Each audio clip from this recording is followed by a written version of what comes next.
दहिसरच्या गणपत पाटील नगरमध्ये 2 कुटुंबांमध्ये तुफान हाणामारी झाली। या हाणामारीमध्ये 3 जणांचा मृत्यू झाल्याची माहिती आहे। यात 6 जण हे जखमी झालेत। कुटुंबियांच्या जुन्या वादातून ही हाणामारी झाल्याची माहिती आहे। धारधार शस्त्रांनी वार करण्यात आलेत। सर्व जखमींना आता उपचारासाठी रुग्णालयामध्ये दाखल करण्यात आले। मृतदेह शताब्दी रुग्णालयामध्ये शवविच्छेदनासाठी पाठवण्यात आलेत। पोलिसांनी दोन्ही कुटुंबांवर खुनाचे गुन्हे दाखल करण्याची प्रक्रिया सुरू केली आहे।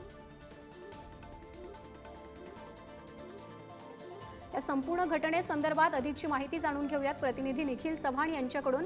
निखिल, जुन्या वादातून ही संपूर्ण घटना घडल्याची माहिती समजते। नेमका काय वाद झाला होता की पूर्णतः या ठिकाणी मृत्यू झालेला आहे अनेकांचा? यात माधुरी, अत्यंत गंभीर बाब या ठिकाणी म्हणावी लागेल, कारण MHB पोलीस स्थानकाच्या हद्दीमध्ये हे प्रकरण घडलेलं आहे। आणि या प्रकरणाची पार्श्वभूमी पाहिली तर 2022 पासून हा जो एकमेकाच्या कुटुंबियांबद्दल जो वाद आहे तो या ठिकाणी उफाळलेला होता। आणि त्यानंतर आज या वादातून जवळपास जी हाणामारी झाली त्या हाणामारीमध्ये 3 जणांचा मृत्यू आहे तो झालेला आहे आणि 4 जण गंभीरपणे या संपूर्ण वादामध्ये जे गंभीर दुखापत आहे ती त्यांना झालेली आहे। वाद पाहिला तर जुना वाद होता, जो कौटुंबिक वाद होता।